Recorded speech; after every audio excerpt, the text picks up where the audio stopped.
Welcome to the Sour Go-to-Market SaaS Takes podcast, where all your favorite SaaS leaders spill their controversial opinions while testing their taste buds.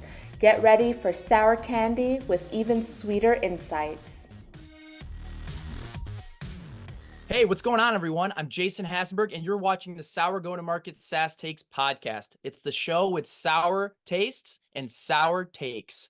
Are you ready, Melissa? Oh, I'm scared. Today, I'm joined by Melissa Gaglione. She is an account executive at Deel. She's also a LinkedIn influencer. You could find her on LinkedIn. Definitely go and follow her. She's giving tips on sales processes, video prospecting, and all the in between. Also, in her free time, she just co-founded her own pop-up B2B events company for content creators. Yeah. Please go and look at that. She had a great event, Sales and Sales, just this month earlier. About 100 different people showed up, and it was an amazing turnout. Melissa, I'm really looking forward to digging into this with you. Let's try our first sour candy. For everyone who wants to know, the different type of candies that we're going to be trying today is the sour Skittles. On the sour level index, it's a 9. We're going to be trying the sour popping candies. On the sour level, it's going to be a 24. We're also going to be trying the crybaby tears. On the sour level, it's going to be a 34. We're next going to be trying the Barnett's Mega Sour Candy. The sour level is a 40. The last but not least, we're going to be trying Toxic Waste Nuclear Fusion. The sour level of this is a 43. Some people say it's even bigger. We better be ready because, to be honest, I haven't tried those last sour candies, so I'm into this with the world. So here we go, Melissa. Let's start off by eating the sour Skittles together, and I'm going to read off your first sour take. Okay. Woo.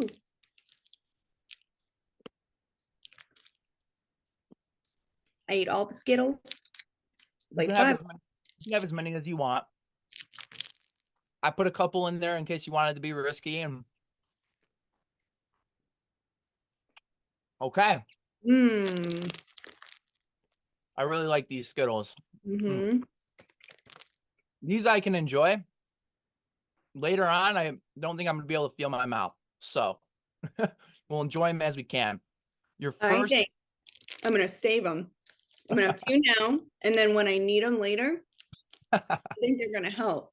So there's strategy behind this. Okay. I'm going to make sure that I get to the end of this. I love that. I love that. So first sour take you sent over. Videos aren't for everyone all the time. I'd love to dig deeper into this. So first off, who are videos meant for? Yeah, videos are meant for someone that you really feel is a strong buyer, would utilize your product. Maybe you're sure of a problem that they're experiencing. I could definitely see how this gets like tough. Cause sorry, I'm just pausing for a second because Okay. you know what I mean? Like, Oh yeah.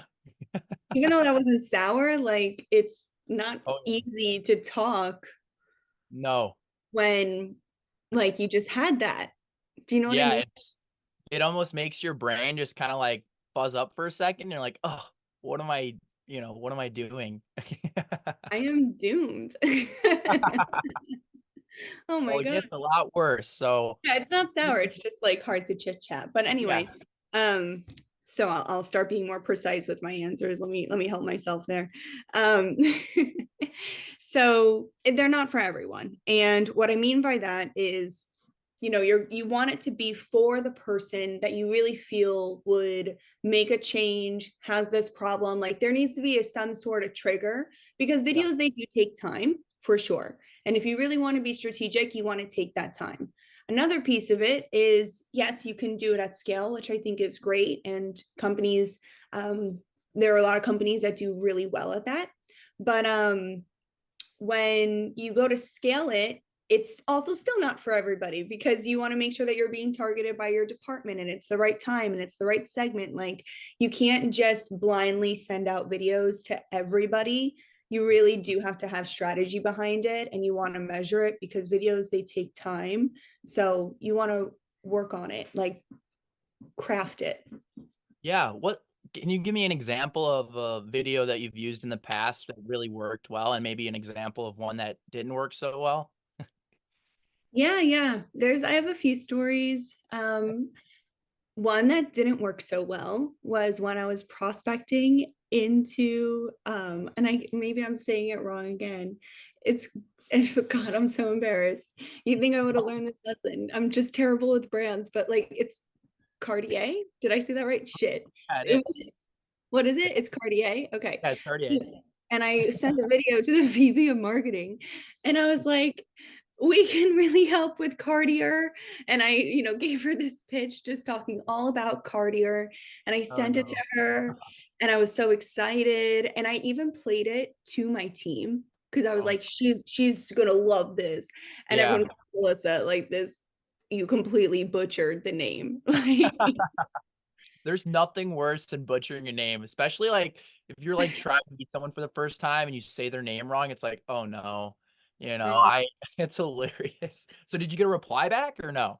yeah, she was embarrassed for me. No, she just said like not interested, or like it was short, and we like I even apologized for saying it wrong. I was stressed. I was an SDR. I was panicking. Like, That I definitely feel that. Is there a time where it worked well? oh yeah, many times, many times. I've definitely closed a lot of deals that especially started with the video. I leverage them throughout my process. You have a question about the product, let me walk you through a quick demo. Like, what can I follow up with here? Like, a lot of examples all throughout the sales cycle. I think that it's critical to closing deals. So Yeah. every deal that I have, there's some sort of video component in it, whether that's a shared room, whether that's something a little bit more personalized, all of that. Let me ask you this. When sending a video out, like, do you have a structure that you follow, or is it kind of just like top of mind, whatever goes, you're just going to send it out? Always a structure. Come on. I feel Because that. there's different, like, just like on how you would have different email templates, like, follow up, demo, prospecting, like dead op, like you have all those different types of emails. Essentially, a video is an email. Like, Yeah. Yeah. it is like it's just you putting a face to the name, but beyond that, like you showing that you're worth more than just an email. Like, you're showing a lot of interest, you're showing a lot of effort, but you're also telling, if you do it the way I do it, which is in like a very visual story format, you want to walk them through it. And so, again, because I put a lot of effort into it, like I am Yeah. strategic about making sure that they're throughout my sales cycle, but I'm not using them in the wrong places at the wrong time. And I'm always thinking of the structure, Yeah. quick, to the point, like every Yeah. time there's always a template. So let me ask you this kind of a follow-up question here is, let's just say an account executive's watching this show right now, or maybe it's a VP of sales or a director of sales, and they're asking themselves, okay, I want to incorporate video into our sales process, right? But I Mhm. need buy-in from the leadership team. So how do you first off prove that video is going to work? How do you talk to your manager, whoever it is, to say, hey, I actually want to try this? And after that, actually go and carry it out and prove that it works.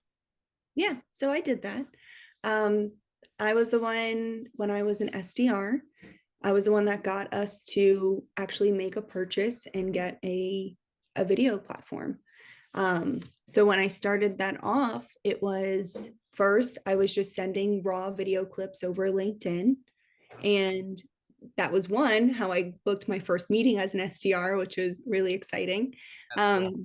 But then I just continued to book more, and it kept working. And then AEs would be like, Melissa, can you make a video? Can you send it to this person? And then I started working with like some high level people, which was really great. It gave me a lot of exposure at the company that I was going after these larger accounts now through video, like because the product itself was very storytelling, and a lot of like I was selling chatbots and automation. Like there's a lot that you can tell with that.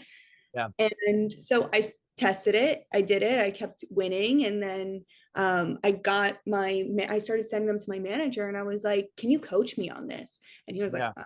I don't know what this is. Like, I don't know what to do. But he tried. And so we were doing it together. And then eventually we tried out a product. it kept working. And then we made a purchase, and I started using it like immediately. It was cool to see the analytics because they wanted to track it too, you know? Yeah. And it kind of brings me to my next point is for people who are contemplating, using video, they're a little scared, right? There's a lot of people that won't even do post videos on LinkedIn. What are some tips for them to just get started, to feel confident in their ability to create a good video? Yes. First is what I learned when I was a news reporter, which is nobody really cares if nobody's really looking that closely. So if you're scared or if you're nervous or like you know, are worried about what the other person would think of you or your hair or the way you're saying things, like you're already creating your own barrier. Nobody cares. Like nobody's gonna sit there and like really dig apart. And if they do, like who cares? But they're not. Yeah. You know, they're gonna watch it for 30 seconds and then they're gonna move on with their day, whether they call you or not. Like it's not a big deal. True. Two, like we're all sending these videos anyway. Like you use Snapchat, do you use Instagram? Like we are so used to that. And I mean, how many people get knowledge from like TikTok and like social media and these things? So like they're used to this. It's also how we learn. It's a lot easier for us to ingest the information from it, which is why I'm saying go beyond just being a talking head. I think you need Yeah. to show people something in that quick time. You know, you got to be more than that. It's not just let me talk to you about it. Yeah. So be more than a talking head, show them something, teach them something, because that's why they're watching the video. Point to a problem, point to something. But the number one thing is to always write a script so that way you know exactly what you're saying and you can start to refine it over time. Okay. I love that advice. And I want to ask you this to finish this up here is what are, I don't know, you said you have some stats on this, but what are the stats compared to like email for you versus using video? Do you have any back stats on that? I don't have like many stats of that sense. I more have an open rate Yeah. response, Yeah. which I feel as though I have to take a look because I feel like it's gotten so much higher. When I Yeah. first started, it was definitely an 80% positive response rate. Whether Wow. that was, wow, that's really great. I didn't know about that. Whether that did book a call, but like people were responding. And that was also, you know, an earlier time. Now Mhm. I really use it through my deals. Mhm. So I am a specialized account executive right now, which Yeah. means that I'm joining other reps' opportunities. Okay. So I'm helping build their opportunities into a specific product that I sell. So I'm helping, like I'm a AE helper in a sense. Okay. Okay. Then I help them go through and sell our more complex product essentially, All right. guiding them through that. And that means that there's a lot of technical questions, a lot of like what happens in each country, how would I do this? Everyone's tech and payroll and HR and all of that is so different, especially when you're looking at international stuff. So I use it throughout my deals all the time. They're always being watched. And if they don't watch it, I call them out on it. And I'm like, hey, remember I sent you this tutorial? Like, did you check it out? It's 1 minute long. Like, I'm trying to teach you. Like, Yeah. Yeah. you got to stick with the product here. Like, Well, and I love that you say that because it's like there is a teaching moment in this, and it's like, okay, a lot of people are used to reading emails, but like, how much of the email do you actually read, right? I mean, if it's a full paragraph, you're probably reading the first half, maybe the second half if it's not too long. A video, on the other hand, it's just much easier to absorb, and you also get a feeling of who that person is across the screen, right? And so, yeah, I'm a big believer in video. I've sent them out in the past. I've used them for the events that I host to try to get big speakers like Jill Rowley or Rand Fishkin, right? Because they're getting asked all the time. You have to differentiate yourself. And so I love this sour take. Let's move on to the second sour take. All right. So we're going to now be trying the sour popping candy. This is like Pop Rocks mixed yeah, between sour candies, so it should be pretty cool. I have not tried this, so this is my favorite flavor, blue. mm. Oh yeah. How do Oh, you, it's weird. Oh, you can taste the popping on it. like, this is such a weird package. How do you eat this? I like, yeah, that's basically how I did it. That's very good. I haven't had Pop Rocks in a long time, like probably since I was like 4th grade or 6th grade. It is Wow. so good. Yeah, I might have to steal some of these instead of send them out, right? Yum. After I let that soak in for a second. This is so fun. A Yeah. blue, there you go. It kind of matches the sweater Yeah. almost. I We see are you. ready. I love that. I saw the big takeover by them today. It's very impressive. Love the brand. The I love community it. is cool.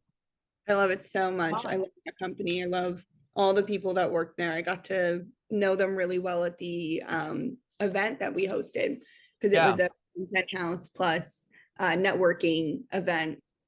And they were one of our sponsors. So I got to hang with Mac and Kat and Raina and Ben and Ashley's an honorary member for sure. But it was really cool to watching this team magic. Yeah. Beautiful collaboration. I like got joy watching them, I'm Yeah. excited. I feel like they put together like the Avengers. Like that's how it Yeah. feels. Like they're just incredible what they're doing. And like I love the videos everybody puts together. So I'm a big fan of it. Very big fan. We'll move on now. Yes. Moving on to our second sour take. Prospects need to earn your time. Mhm. So let's just dissect this a little bit. What does that mean? Right? Why? I'll let you kind of take it from here.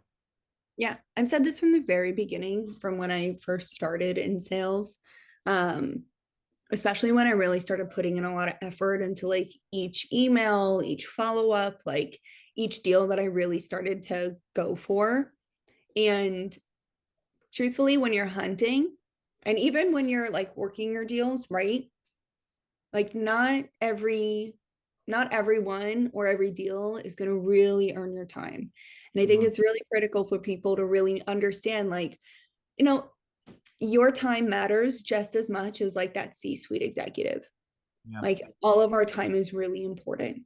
Yeah. And if you think that way, and if you think like a CEO and you think that you are just as critical because you have your own path that you need to build for yourself, just Yeah. as critical as that person's, and you're really aware of how much time you're spending on each task, and being able to see someone that's in a deal or one that you're prospecting and really gauge their interest, because like if they're just not giving it back to you, then someone else will buy.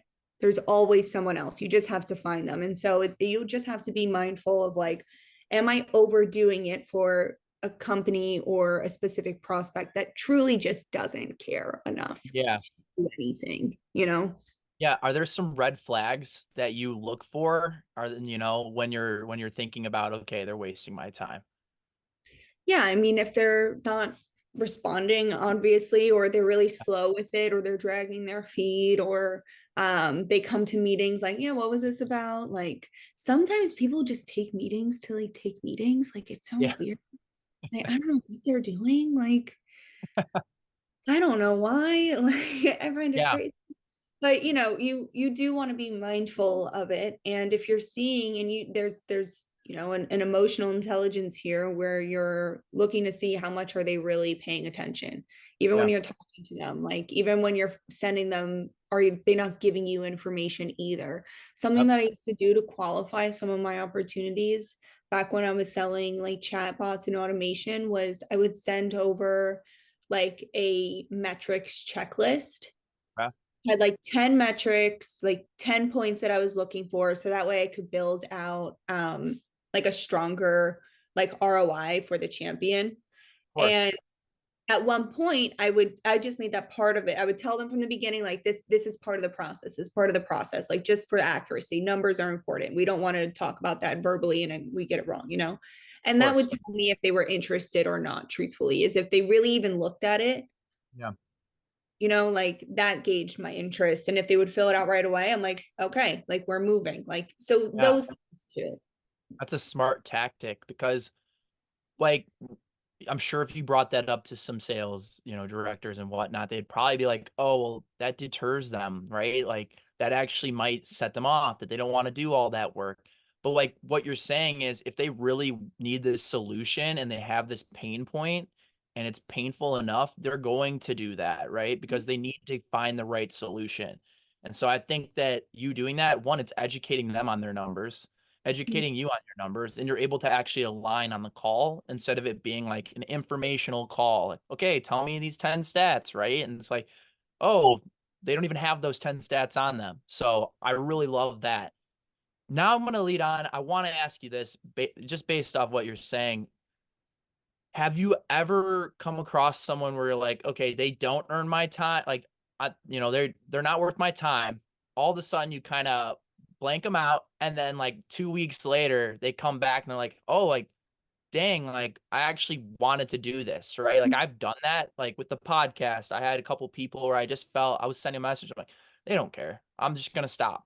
And then all of a sudden things roll, you see things happen, and then they're coming back to you and asking, like, okay, can I get your time now? Yes. One, I mean, of course, it's also some of my favorite times when that happened. There's this Yeah. one time in particular where this guy called him like Mean Joel because he was so mean. And like he just kind of like told me, like he didn't tell me off, but like, I mean, he told me off. And then a Yeah. few months later he came back and we got moving. So, they always come back around, not always, but most of the time they come back around. And there's so much power in just, you know, having more of an abundance mindset and just not overthinking all the deals that you are like you could be losing, or like, oh, if I worked harder at this, then like maybe they would buy. Like they're either going to buy or they're not. So true. It's about their journey, right? But they're either going to buy or they're not. And if you keep wasting your time on that, then you're just not going to be successful. But if you have an abundant mindset and you're like, okay, you know what, I'm going to not breathe down your neck, and I'm Yeah. going to give you some time to figure out your stuff because I'm busy. I have other deals I need to prioritize. There's other things out there. And it just comes like that mindset. Yep. For me is just how deals maintain in the circle. That's really interesting. So do you train, when you're coming into these deals, when you're training the account executives that you're working with, is that something that you train them on and to have a good eye on? Now, I'm not training them. I am partnering in their Yeah. deals. So essentially, they qualify a deal that is a specific type of international payroll across 4 different countries, and it meets all the requirements that they can utilize my help. Okay. So then I come in, and it's more of we partner on opportunities. Like we team up beforehand. Do you want to take the beginning? I'll go to this part. Then we'll talk about what we want to talk about in the demo. What metrics do we need? What Okay. needs to happen next? So it is like, it's fun because one, I get to work with all these different sellers. Yeah. But it is a collaboration, 100%. I love that. Not the It's original question, to be honest. That's okay. That's a very interesting dynamic. I don't know if there's a lot of teams that are doing that or not, but I really do love the fact that you're coming in and you guys are working together on this deal instead of it being just one person and like them feeling like they have all the weight on their shoulders. And sometimes when you're working with complicated deals like you are, you need help, right? You need multiple people in that room to be able to answer the technical questions, to be able to answer any of those deep questions, right?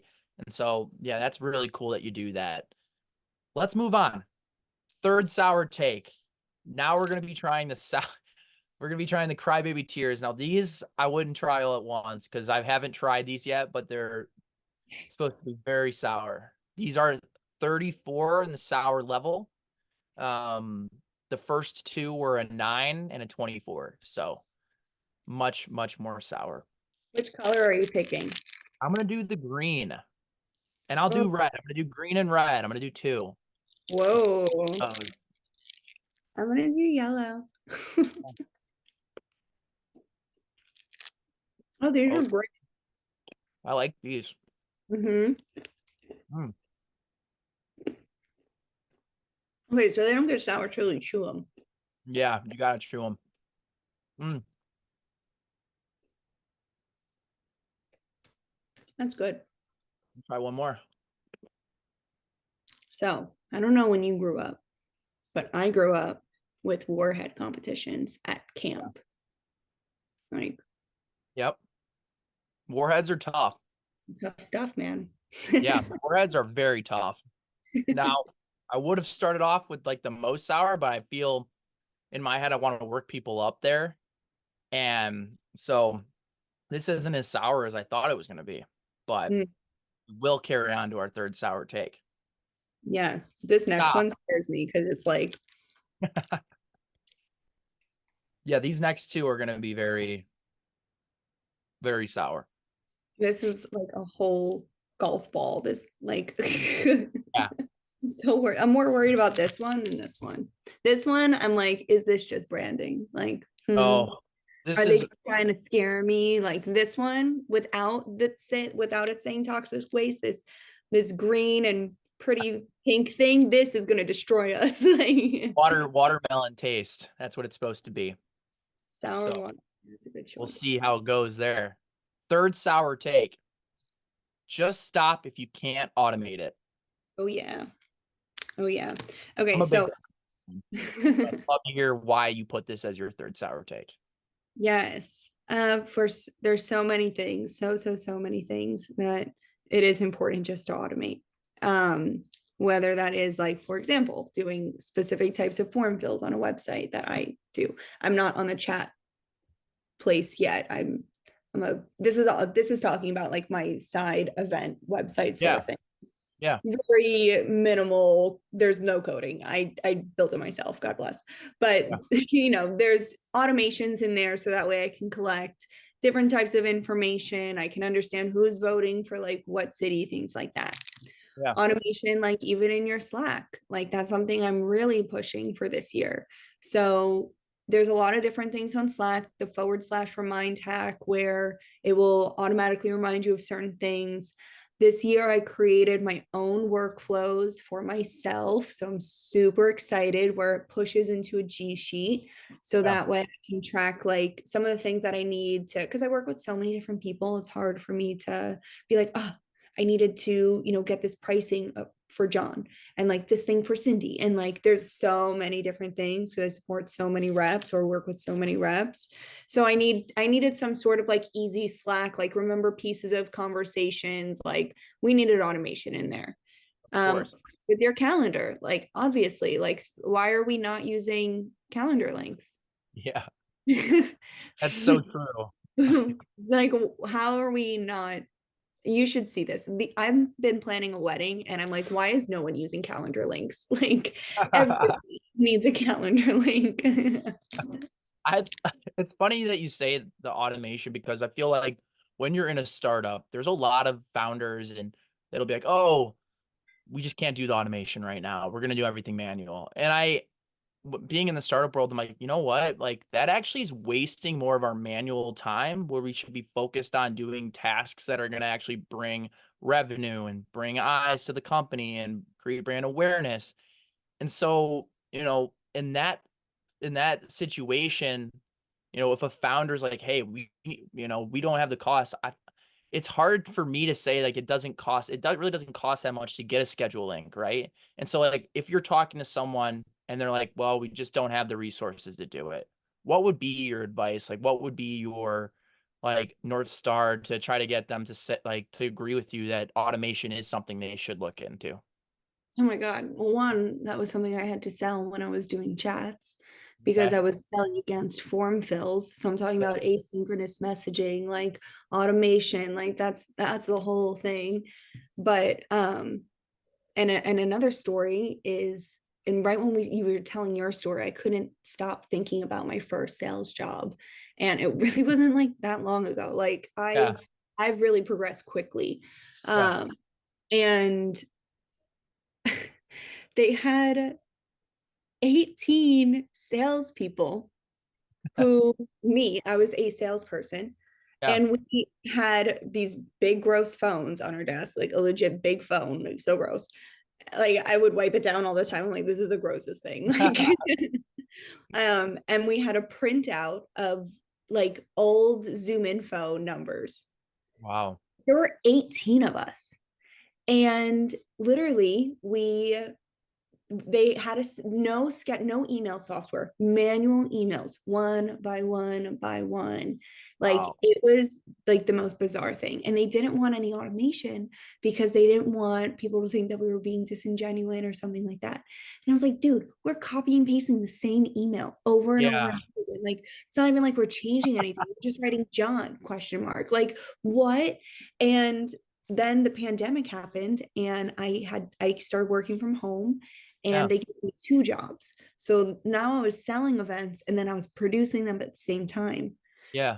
So I found my first scheduling like email sending software that I bought for 30 bucks a month. And like, God bless, I loaded it with data and I just started firing out emails. And they Yeah. said, Melissa, how are you producing events and over exceeding quota? And I'm like, really? I have it in this automated tool. I That was is like, funny. I'm I have oh man, I have a very similar experience as you. I started using an automated tool after I was like, okay, I have a list of like 100 speakers I need to go at and talk to. I'm like, I'm sending them pretty much the same onboarding emails here. Like if it's not, and this is something I'd love to talk more about because most people think personalization, like if you're gonna personalize, you can personalize in an automated in a sequence, right? Um, but a lot of people don't think you can. They're like, oh, you have to send a manual email. And this is something that I see on LinkedIn all the time where it's like, I don't use automated sequences at all. And like I would love to hear your opinion on that. And what you're thinking when you're like, okay, actually, that might be a bluff. I mean, I think automation is important in your email outreach for sure. I think I'm going to put this to the side. Automation for LinkedIn comments need to stop. Like, let me make that very clear. Like, that's what not to use. Like, that is so bad. I'm so worried for people. Like, that is the wrong kind of automation. A email sending tool is the right kind of automation. And Yeah. truthfully, I have to be smart with it. Okay. Like, you don't need to send out a million emails either. Like it's really not made for the thousands. Like Yeah. don't be touching the thousands. Just because you can bulk 10,000 people doesn't mean you should. Like keep it low, but be strategic about who you're picking to put into the sequence and have a smart sequence. Like it could be even broken up into a pain that you've identified. Okay. It could be broken up into pain plus like persona that you've identified. It can be that relevant. And then all you're doing, and it just takes the time up front to build those out and to be that meticulous with it. But if you set that up, then all you're doing is just making some adjustments along the way. And truthfully, when I see someone that's engaged and like really looking at my sequences, I pull them out and I start to manually just, Yeah. You attack. send a video, right? Yeah, I love that. I love that idea too. It's like you have to, if you're gonna send automated messages, you just can't load them all in there, right? Like can't load 5,000 contacts in there and put the same email and expect you're gonna get anything in return. You might get a couple, but you're gonna end up burning more than you actually than you got. And so splitting it up by the pain and the persona. Is there anything else that you would take into account when you're setting up like an automated sequence besides those two? I think that when you set up an automated sequence, you're tracking it Yeah. and you're being mindful of who's doing what and when. Mhm. And I'm not the type of person to be like, do a LinkedIn touch here. Like, I don't usually put that in there. Like, it's just an email, truthfully. Like, I don't do the call here because I do those actions based off of either non or yes engagement. Okay. Like, like I'm not having to go through task by task, but like that's just one annoying to me and I hate it. I'd rather have more of the control of being like, okay, this one has opened this email 8 times. I'm pulling them out. I'm sending them a video. This person hasn't read any of these, but he accepted me on LinkedIn. I'm gonna go to that channel now, but I'll let this sequence like just continue on. Like this one, like, let me see. I can't get him on LinkedIn. He's not emailing. Like, let me just call him. Let me see what's going on there. Like, you're using your touch points Yeah. strategically rather Yep. than like every person gets this, and this. Cause you can't keep treating your prospects with the same amount of time each. You can't. Yes, I had a manager back in the day who really believed in like we need to follow a strict process, right? And I'm like, they connected with me on LinkedIn. Why would I not go and send a message out there? Although maybe your sequence says that I should send a message after I send a third email, right? Sometimes you have to use your EQ, right? And you have to think about it as like, okay, what would, if I just connected with somebody and I'm like, obviously I connect with them for a reason. I didn't just connect out of the blue. I'm obviously receptive to what they're going to say. So for me, if they send me a message, I'm obviously going to look at it because we just connected, right? And so I definitely believe that there's a lot to be talked about. We probably could have a whole podcast just on that topic, but we'll Sure. wrap it up. We'll get to the fourth sour take. Now we're going to get into the big sour candies. So Barnett's Mega Sour Candy, level 40. I thought I lost it for a second. I was like, no way. I Dog took it. was like, did this roll off the desk? It blends in with like my mouse mat. It's like the same color. Did you do it first? No, not yet. I'm waiting for you on this one. Third. I am scared. Donnie, you came to see the show, huh? Yep. All right. Cheers, my friend. Yours. Ching, ching. This thing is like, Oh God. I hate it. Oh God. I hate this. Oh God. Well, that's really tough. You don't have to do the whole thing. You can take it out whenever. It's actually so sour that it's like, it just tastes bad. Like it almost tastes salty. I'm It's sorry. so I bad could that really- it's salty. yeah, I could when I was reading the review, it was like some of them like taste like crap. It tastes so Yeah. bad. And I'm like, Just- it's getting a little bit better. But geez, I could barely talk. You're doing better than me though. Oh, I was a warhead kid. I know. Let's move on. It's once you get the layer, Okay. it's sweet. Now it's getting better. All right, I can definitely do this. Fourth sour take. Mm. Stop paying for booths at events. Mm-hmm. I'm a big advocate for this because I hosted events similar to you. But I'd love to hear your reasoning behind this. Yo, how much does a booth at an event cost? It's got to be, 45, 40,000. That's the lowest one. But then you could get Tell me up more. there to 100, 100,000, 150,000. I mean, it gets up there. How much is Wi-Fi at the booths? Some of them aren't even included, right? You show up and they're like, oh, we don't have Wi-Fi. Like, what? We just bought a booth for $100,000. Why do we not have Wi-Fi? Right? So odd. So it's just super expensive, right? And you don't get much ROI from it, right? Yo. I mean, What are you getting? yeah. What I mean, traffic? really, are you though? Like, I personally believe that people put that $100,000 into a booth. And yeah, if you have people at the booth who are actually really, really solid, it may work out. But like, the one thing I see is people will put all that effort into the booth. They'll grid all the materials, they'll make it look real nice, and then they'll send their STRs or they'll send AEs that have never been an event, right? And it's like, wow, you just screwed up the whole process. So tell me, what's your hypothesis on why you shouldn't have a booth? And what would you do with that money if, let's say you have that $50,000 back and you're doing something with that same event? What would you do? So this is hard to talk with this candy. I feel like a chipmunk. I don't know where to put it. You could always take it out if you need. I have like very chubby cheeks. I've always had chubby cheeks. So I know I have the storage, so it's fine, but it's a little awkward. Yeah, I'm gonna take it out. Okay, all right. I wasn't gonna do it first. No, I'll take it out with you. That way we can talk.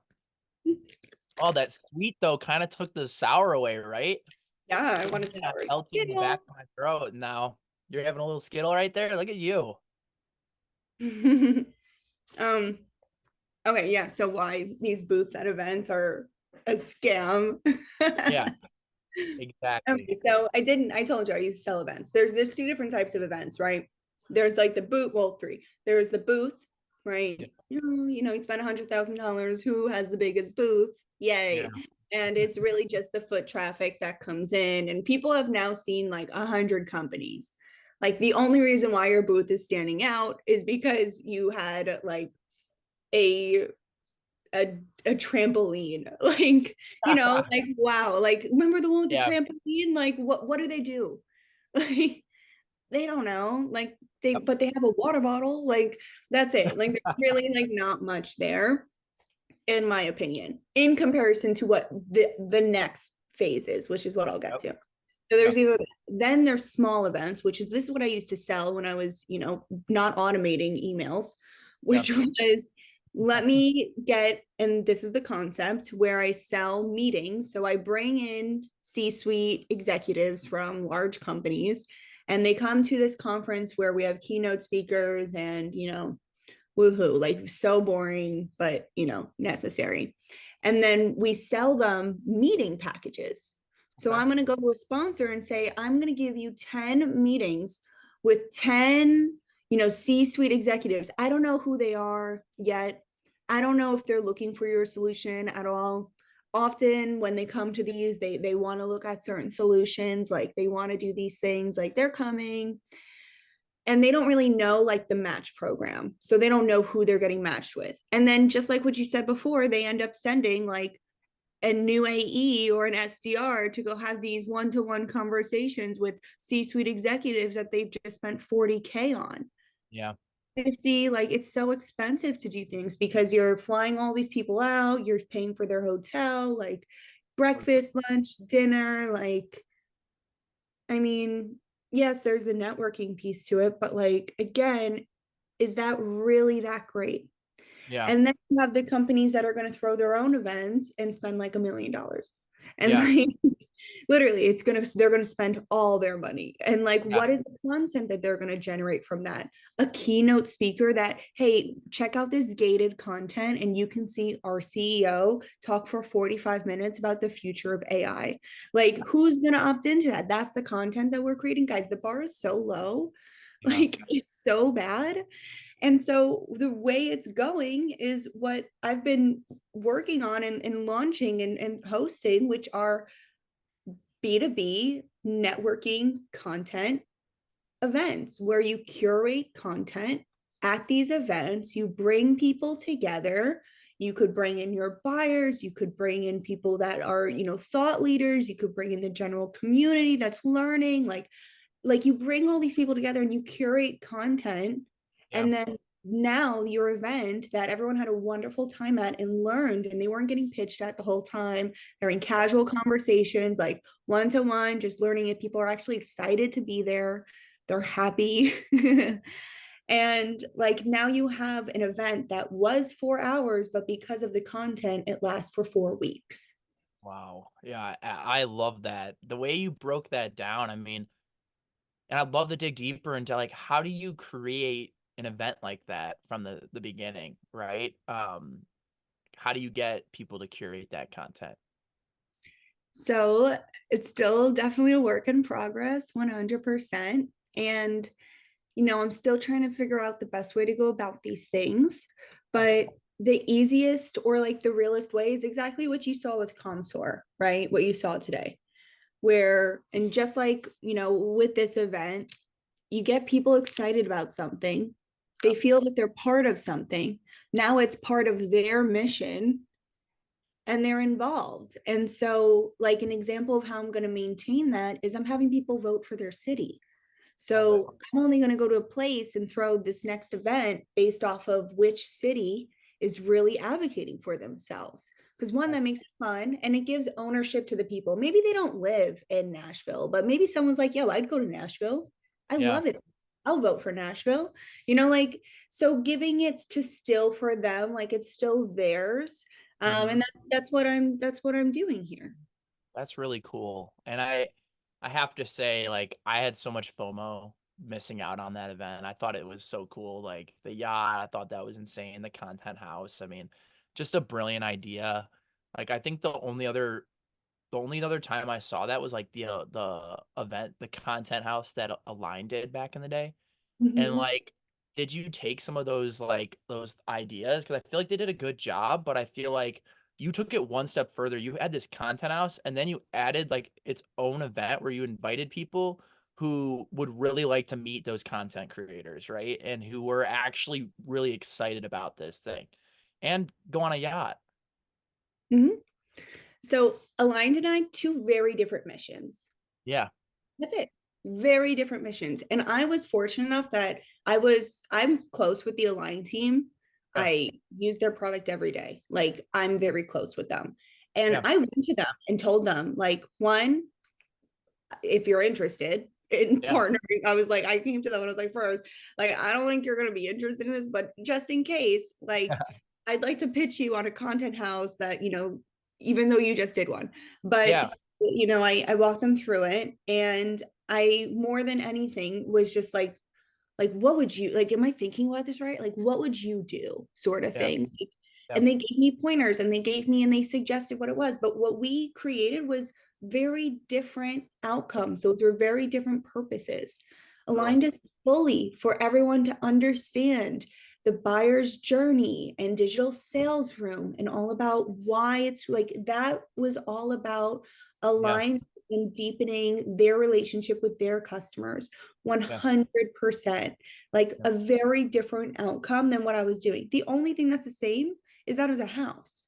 Yeah. Like, Seriously. what, you're gonna say every person that goes to a restaurant, like, oh, you went to that restaurant and you did. But the concept of bringing people in. Now, they also had it off of another large event. So Yes. for me, in order for me to do this, I had to make something else that was also compelling, but also I didn't expect people to fly in. Like, I just wanted the creators that were coming to be able to get to know the local community. Yeah. Like, that's special. Yeah, it is. And you did an amazing job on social. I think that, I mean, I think it was everyone wanted to be there. I mean, honestly, I talked to so many people and like, oh, I can't make it. All right, I'm going to make the next one. And so I just got to give you a kudos on that for just building something because I'm passionate about events and I know how much work goes into that. And I think that it's funny because these companies that are, you're a VP of sales or you're a VP of marketing and you're thinking about how should I spend my money, right? And I think a lot of them just go right to the booth, right? Because it's the easy to go to. It's always been what people do, right? And Yeah. it's harder to justify the ROI from something that's new, right? And Right. so when you're talking to companies, the ones that were sponsoring, what were the conversations there for them, to know like they're going to get their bang out of their buck? Well, I had to get them to buy in on me, because I was like, and I think we should take this, because I'm just being mindful of the time, and I do have a demo, but I'm a little scared. Okay, let's take it. Okay. I've Our been take, also procrastinating for it. I'm like scared of it. our take 5. Let's try it out. Cheers. Cheers. Not scary at all. Mine is orange apple toxic waste flavored. Mine is, yep, mine's the same. Wow. This is the worst thing. Oh yeah. This is a sour level 43. I didn't include warheads, but they're a sour level 39. So very similar. But let's go to sour take number 5. Take care of your body before your pipeline. This is Mm, something I'm super passionate about. Posted about it recently. I've been on my health journey. It definitely helps me with my mental health as well. So I definitely want to dive into why is this your most sour take out of the 5? I'm just trying to eat it so that way it's over. I just had to get rid of it. I really did. Like, that was the only option. But Eating made it more sour. I know, you just have to rip the Band-Aid off. It made it through. Come Woo. on. We did it. Need some water. Mm. This today was not an example of taking care of your body before your pipeline, because we just had a lot of sour things. Yes, we did.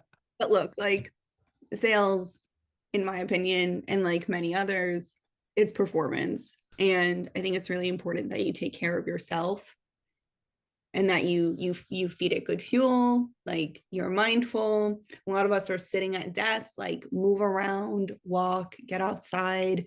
Like sales can be tough, Yeah. and your mind can just wander and just go and go, and like exercising and taking care of your body is only going to make it much easier for you. Yeah. And like, be kind to yourself, like take care of yourself. Let me ask you, are there some tips that you would give, just as, there's a lot of people are going to be watching this that are saying, okay, like that's easy to say, but like, how do I justify spending that time, during work, or like, are there any good tips that you would say? It's just more important. Like Yeah. it's just prioritize it more. Like you Yeah. just have to like wake up 10 minutes earlier or walk away from your desk. Like just like on how earlier I said that like nobody really is looking that closely. Like one, true, even when you're working from home, like no one's like, oh my God, like they're 5 minutes late because like they were running or something like that. Like that's fine. Like if you need to carve out time, like whatever it is that you need to do, like make the time for it. But little things, I obviously am a big walker and worker, so I have a walking treadmill and I walk with it. I Love it. I even have a treadmill in my living room that like I just walk on it when I'm watching TV or something like that, or if I'm on my phone and I walk on it. Like it's just good to keep the body moving, especially when Yeah. you work from home. Yeah. Are you a morning workout person, or are you an afternoon? Or does it kind of just whenever? I'm a morning for sure, but if I don't get to it, then I'll do it later on. Even if it's just for like 10 minutes, even if it's just quick abs, Yeah. like at least I did something. Like Yeah. it's okay. Is there a time, and then we'll wrap up here. Is there a time where you weren't doing well, like you weren't working out, and it did impact your sales process? It's like you're teeing me up. Like I Yeah. swear, every question that you're asking, yes. And so I even like measured this at the time. I was on another podcast talking about this, because once I was really sad and I was doing a really bad job. This first few months of like being SDR ever. And Yeah. so I just stopped like obsessing over my pipeline, and I was like, I'm just gonna like, take care of myself. Yeah. Went to bed, like worked out every day, like just I prioritized my health. And then I was like, okay, now that I'm done, now I can do this. And I just saw myself improve dramatically so quickly. And I was doing the same things at work. The only Yeah. thing that was different was I was taking the time to take care of myself. Yeah. There's some sort of like energy that comes out when you're doing good, right? And you can definitely feel it on calls when someone isn't, right? Or they've had a bad day. And so energy definitely gives off when you're over a meeting, even though it's a webinar, right? I mean, it gives off. I love that you're having the sour candy. But as that says, we're wrapping it up. We had all 5 sour candies, 5 sour takes. I absolutely love this time with you, Melissa. I really appreciate it. For everyone watching, we are on LinkedIn. Melissa's on LinkedIn. I'm on LinkedIn. Please go and follow all of us. We're going to be releasing some TikToks as well. So find us on TikTok, find us on Instagram. We're going to be all over the place. Melissa, thank you so much. I really appreciate it. Hope you enjoyed that demo today. Kick ass. And thank you. Thank you. All right. Bye. Bye. Thanks for listening to the Sour Go-to-Market SaaS Takes podcast, sponsored by Sales Intel, TAC, The Juice, Rev Genius, and Hockey Stack. More bite-sized content is available on our LinkedIn, YouTube, TikTok, and Instagram.